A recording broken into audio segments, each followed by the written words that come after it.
Halo semuanya, perkenalkan nama saya Dava Putra Andriansyah, biasa dipanggil Dava dengan NBI 14624000087. Pada kesempatan kali ini, saya ditugaskan untuk merangkum materi kemampuan interpersonal dari pertemuan pertama hingga materi pertemuan terakhir. Bagi teman-teman yang mungkin tidak tahu apa itu kemampuan interpersonal, apa yang menjadi materi yang disampaikan, teman-teman harap menonton videonya sampai habis ya. Terima kasih. Apa itu keterampilan interpersonal? Keterampilan interpersonal adalah kemampuan seseorang untuk berinteraksi dan berkomunikasi dengan orang lain secara efektif. Kemampuan ini bermanfaat untuk membangun hubungan, berkolaborasi, dan berempati dengan orang lain dalam berbagai situasi. Singkatnya, keterampilan interpersonal adalah kemampuan kita untuk bergaul dengan orang lain. Kemampuan interpersonal sangat membantu kita dalam berbagai situasi. Di antaranya sebagai berikut. Pertama, membangun hubungan kuat, memecah masalah, bekerja sama dalam tim, mengkritik dan umpat balik, dan terakhir adalah mempengaruhi orang lain. Ya, siapa sih yang harus menguasai keterampilan interpersonal ini? Ya, jawabannya adalah semua orang wajib menguasai kemampuan interpersonal ini. Dikarenakan kemampuan interpersonal ini sangat berguna dalam lingkungan sosial, karir, dan untuk pengembangan pribadi. Ya, mengapa keterampilan interpersonal sangat penting? Kemampuan interpersonal skill sangat penting dalam kehidupan sehari-hari karena mempengaruhi bagaimana kita diterima di lingkungan manapun. Seseorang dengan interpersonal skill yang tidak akan terlihat mudah berkomunikasi hangat dan mampu menyelesaikan gaya komunikasi dengan orang lain. Baik usia muda maupun tua, mereka juga mampu membangun hubungan yang baik, supel, dan mudah diajak bicara dan mau membantu orang lain. Adapun keterampilan interpersonal yang baik akan membantu kita. Itu diantaranya sebagai berikut. Ya, membangun hubungan yang kuat dengan menghargai dan memahami orang lain, kita dapat membangun hubungan yang saling menguntungkan. Memecahkan masalah, keterampilan komunikasi yang baik memungkinkan kita untuk menyampaikan ide dan menyelesaikan masalah secara efektif, di mana kita dapat menerapkan kemampuan interpersonal. Di antaranya adalah di tempat kerja, dalam keluarga, dalam hubungan sosial, lalu dalam proses negosiasi. Untuk lebih jelasnya sebagai berikut. Di tempat kerja, kemampuan ini berguna untuk membantu kita bekerja sama, memahami instruksi, dan memberikan masukan secara konstruktif, dan menyelesaikan konflik. Dalam keluarga, membantu menciptakan komunikasi yang sehat, memahami kebutuhan perasaan anggota keluarga, membutuh, memudahkan menyelesaikan masalah, mendukung satu sama lain, dan membangun hubungan yang harmonis. Ketiga, dalam hubungan sosial. Saat berinteraksi dengan teman atau kenalan baru, kemampuan ini membantu kita menjadi lebih ramah, mendengar lebih baik, menghargai perbedaan. Untuk yang keempat adalah dalam proses negosiasi. Kemampuan interpersonal sangat berguna saat kita perlu melakukan negosiasi atau berkompromi, baik itu di tempat kerja, di keluarga, atau dalam situasi yang membuat memahami sudut pandang lain dan mencapai kesepakatan yang saling menguntungkan. Ya, kemampuan interpersonal memiliki banyak cakupan di antaranya adalah komunikasi verbal, mendengarkan aktif, empati, keterampilan sosial, dan resolusi konflik. Di antara dari itu, untuk penjelasannya sebagai berikut. Kemampuan untuk menyampaikan pesan secara jelas dan efektif, baik secara lisan maupun tulisan. Mendengarkan aktif, kemampuan untuk mendengarkan dengan penuh perhatian dan memahami perspektif orang lain. Ketiga, empati, kemampuan dan memahami dan merasakan apa yang dirasakan orang lain. Keempat, keterampilan sosial. Kemampuan ini untuk berinteraksi dengan berbagai situasi sosial. Yang kelima atau yang terakhir adalah kemampuan untuk menyelesaikan perselisihan dengan cara yang konstruktif. Kapan Anda menyadari pentingnya keterampilan interpersonal dalam kehidupan profesional? Ya, banyak orang menyadari pentingnya keterampilan interpersonal dalam kehidupan profesionalnya. Ketika mereka menghadapi situasi di mana komunikasi dan kerjasama sangat berperan dalam keberhasilan atau kegagalan tugas. Misalnya, saat bekerja dalam tim untuk menyelesaikan sebuah proyek, yang kompleks, keterampilan interpersonal menjadi kunci untuk memastikan semua orang terlibat, memahami tujuan, dan bekerja menuju hasil yang diinginkan. Ada juga yang menyadari pentingnya keterampilan ini ketika mereka harus menghadapi konflik. Misalnya, perbedaan pendapat dengan rekan kerja atau manajer. Dalam situasi seperti ini, keterampilan interpersonal sangat mendengarkan sangat dengan aktif, berempati, dan memberikan umpan balik secara konstruksif sangat membantu menyelesaikan masalah dan menjaga hubungan kerja yang positif. Ya, bagaimana kemampuan interpersonal ini mengubah hidup Anda? Kemampuan interpersonal ini dapat membawa perubahan besar dalam hidup, baik secara pribadi maupun profesional. Berikut beberapa cara di mana keterampilan ini bisa menghidupi bisa mengubah hidup seseorang. Yang pertama, memperbaiki hubungan dengan orang lain. Keterampilan interpersonal ini sangat membantu kita memahami dan menghargai perspektif orang lain. Untuk materi kedua dan ketiga, saya rangkum menjadi satu karena pembahasannya adalah sama, yaitu untuk materi komunikasi efektif. Apa yang mendasari komunikasi efektif? Komunikasi efektif adalah proses menyampaikan pesan, ide, atau informasi dengan cara yang jelas, tepat, dan mudah dipahami, sehingga menghasilkan respon atau pemahaman sesuatu dalam penerimaan pesan.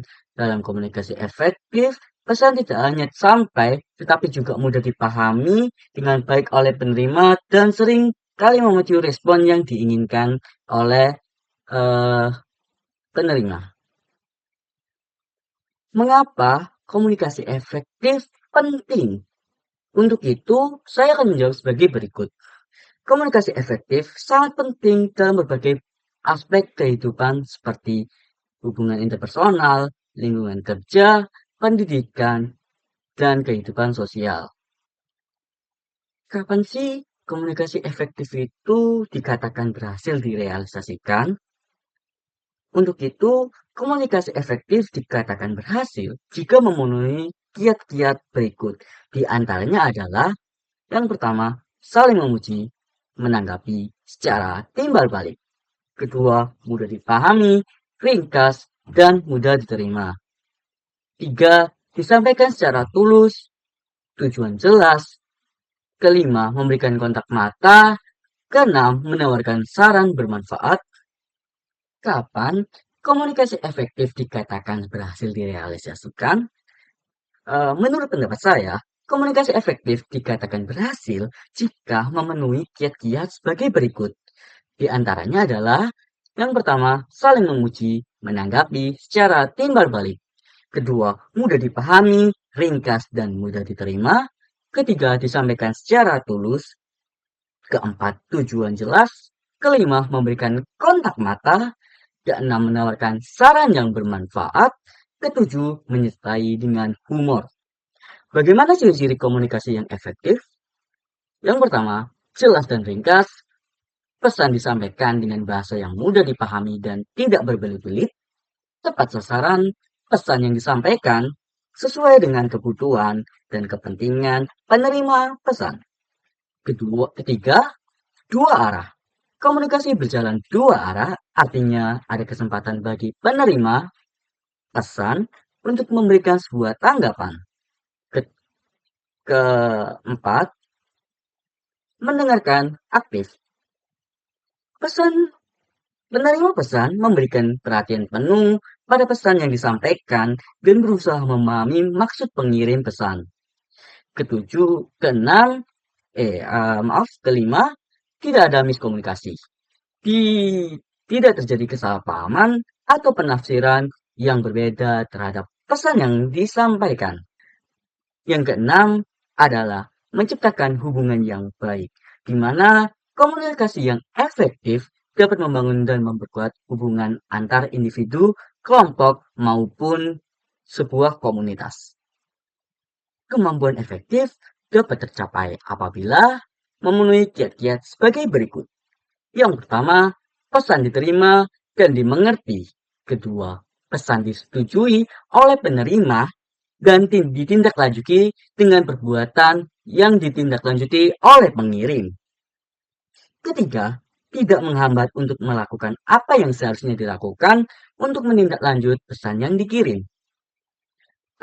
Adapun unsur-unsur dan unsur-unsur dalam membangun komunikasi efektif sebagai pengirim. Pertama, bahasa yang digunakan menarik dan mudah dimengerti. Kedua, berempati sebagai penerima pesan. Ketiga, mempertajam persepsi sebagaimana pesan akan diterima, dibaca, diberikan respon oleh penerima. Bersedia mengirim kritik, membangun kepercayaan antar orang, mempertahankan hubungan yang baik. Itu tadi adalah unsur-unsur yang membangun komunikasi efektif sebagai pengirim. Ada lagi juga sebagai penerima, sebagai berikut. Tentunya, meningkatkan kemampuan mendengar, mampu berempati, waspada terhadap prasangka, bias dan a priori, dan tidak terbuka, mengembangkan kecakapan untuk bertanya, memberikan kritik secara konstruksi, berusaha berpikir kreatif terhadap pesan yang diterima, selanjutnya bersikap terbuka dan kritis, 7. Mengerti isi pesan, dan tidak malu bertanya apabila belum mengerti. Faktor-faktor yang mempengaruhi komunikasi efektif secara pribadi. Pertama, ketersediaan membuka diri, merasakan pikiran dan perasaan orang lain. Kedua, empati, menghayati perasaan orang lain. Selanjutnya, dukungan menciptakan suasana yang bersifat mendukung. Keempat, positif terhadap banyak hal. Kelima, keseimbangan memahami bahwa kedua belah pihak memiliki kepentingan yang sama. Keenam, percaya diri, merasa yakin dengan diri sendiri.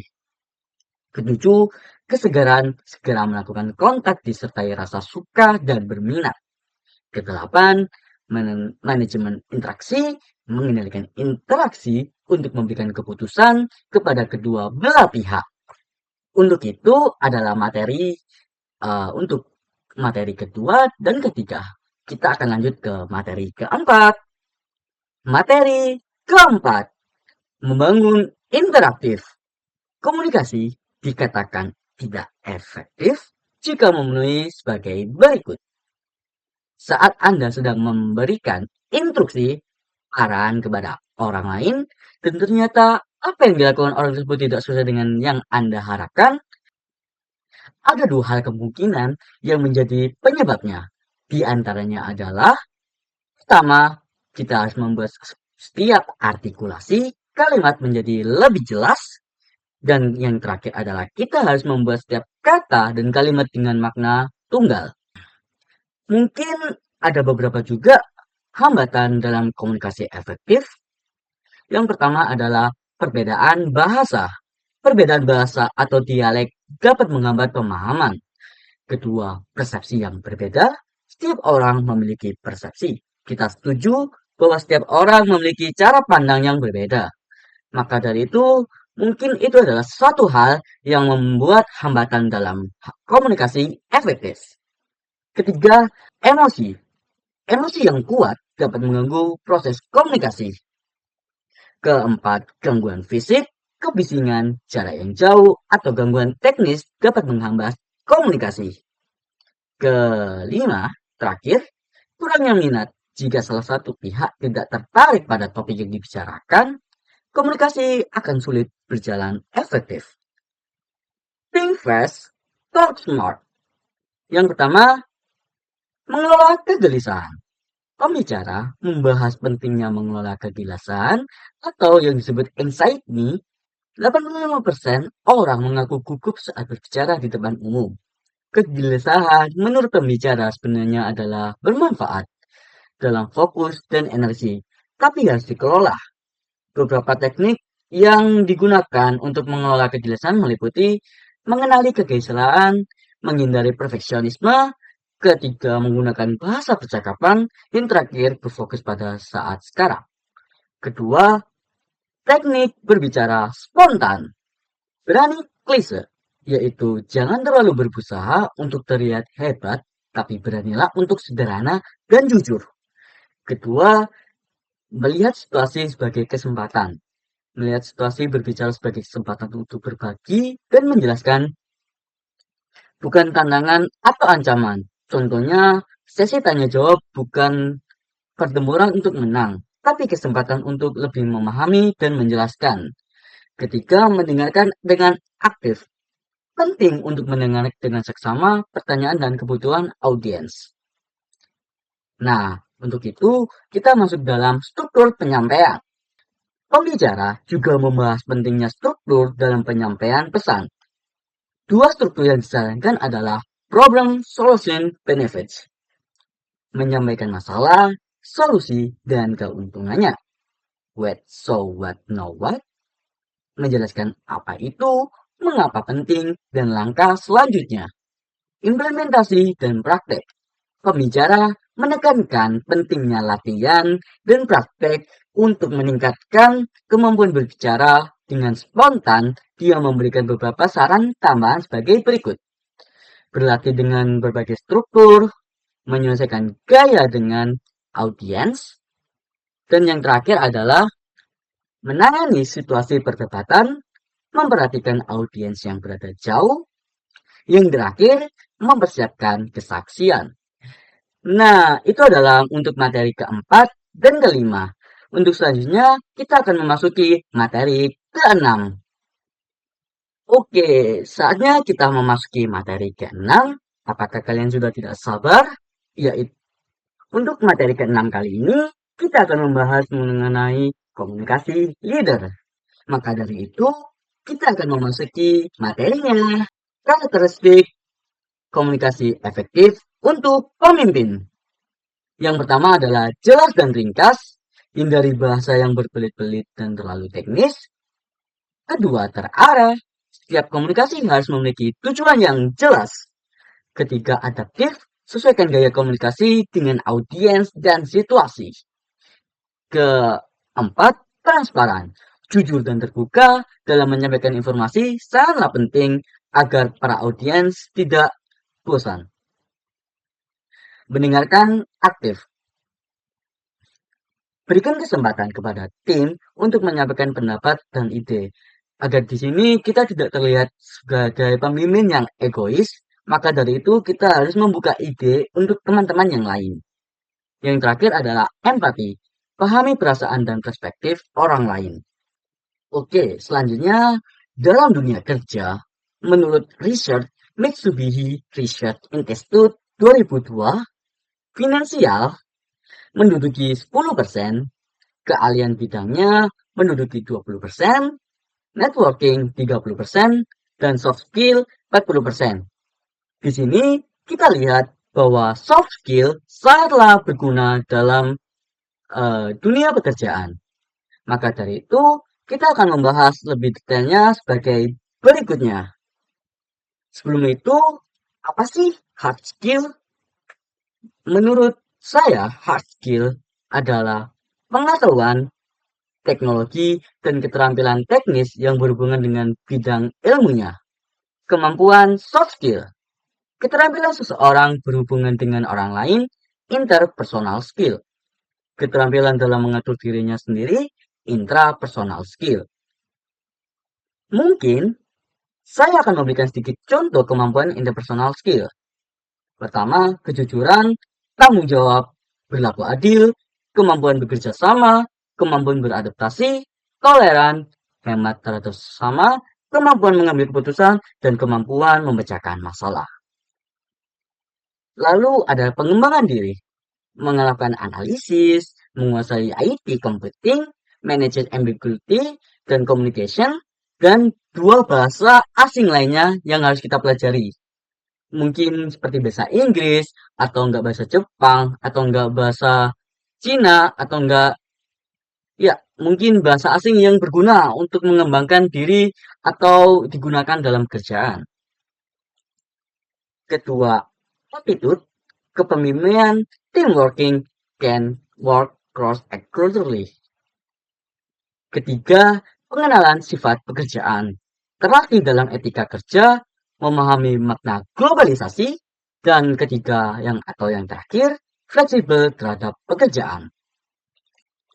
Mungkin saya akan memberikan sedikit apa saja yang perlu kita lakukan? Ya, pertama, gunakan setiap kesempatan yang ada. Maksimalkan kesempatan yang ada, karena itu adalah awal langkah kalian untuk mengembangkan suatu hal yang kalian sukai. Kedua, jangan pernah berhenti belajar.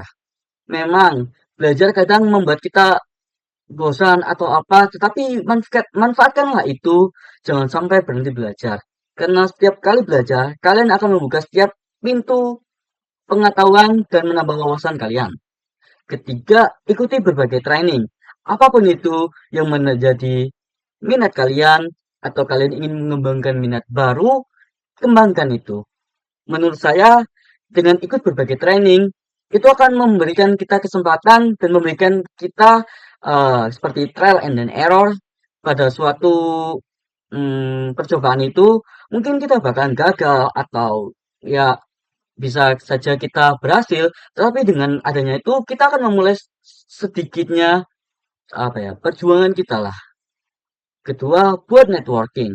Ya, di sini bisa saya jelaskan mungkin seperti relasi, karena relasi itu sangat penting, teman-teman. Setiap relasi yang kita dapat dari orang lain, setidaknya mungkin tidak sekarang, tetapi mungkin 3 atau sampai 4 tahun yang akan datang, relasi sangat berguna. Itu akan membantu kita mungkin dalam mendapatkan pekerjaan, mendapatkan ilmu baru, atau yang lainnya. Yang terakhir, berlatih berbahasa Inggris secara lancar. Ya, bahasa Inggris adalah bahasa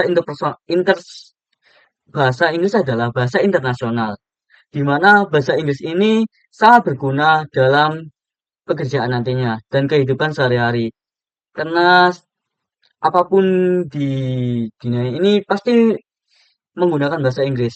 Seperti bahasa pemrograman atau apapun itu pasti tidak lepas dengan bahasa Inggris. Karena itu adalah acuan di dunia ini untuk kita apa ya, agar kita saling terhubung, maka bahasa Inggris itu sangat diperlukan. Nah, untuk itu kita masuk kepada tindakan menghadapi perubahan. Pembelajaran sepanjang hayat. Tidak eh, mungkin usia kalian tidak muda lagi, tetapi jangan jadikan itu sebagai apa ya, acuan untuk tidak belajar. Karena menurut saya itu bukan suatu halangan. Mungkin kalian apa ya, minder atau apa, mungkin itu sudah biasa. Tapi untuk belajar jangan sampai berhenti, kawan. Kedua, geser cara berpikir dan berinteraksi. Ya, dimana kita itu harus apa ya, bisa terbuka lah dengan apa yang dunia ini lakukan. Jadi setiap ada perubahan, mungkin kita dapat apa ya, terbuka dan berpikir dan berinovasi seperti itu.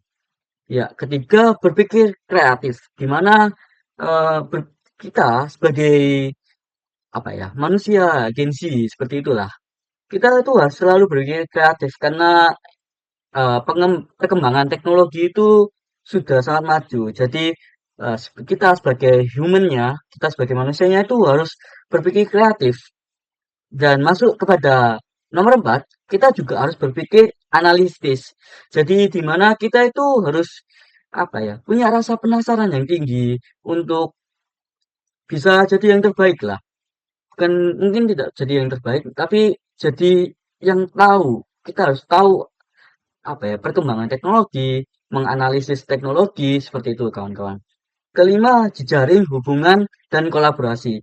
Ini menurut saya sangat-sangat penting teman-teman karena eh, ini kita itu dimulai dari kita kawan-kawan. Jadi saat kita membuka jejaring hubungan dan kolaborasi itu membuat kita belajar banyak hal.